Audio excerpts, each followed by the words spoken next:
Is your Mac Mini stuck on the Apple logo and won't start? This usually happens due to software glitches, corrupted updates, or startup issues.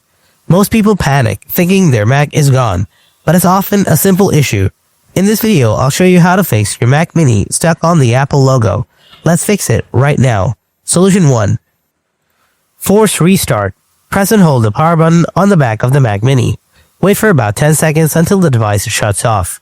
After it shuts off, hold off, wait a few seconds again, then simply press the power button again to restart, and see whether it works or not. If not, then try the next process. Solution 2. Unplug everything. So now unplug all the USB devices, external drives, or hubs of Mac Mini from the power source. Wait 15 to 30 seconds.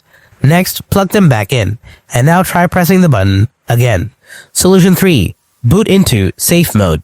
Turn off your Mac. If you are unable to shut down due to some startup issues or phrasing issues, then press and hold the power button for around 10 seconds to power off. Then wait for another 10 seconds. Now press and hold the power button until the startup disk and some options appear. Now release the power button. Next, select your startup disk, and after that, press and hold the Shift key.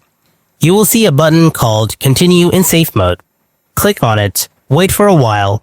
You will see your login screen, and after successfully doing it, you can see a red color Safe Boot text in the top right corner. Now log in to your accounts, and that's it.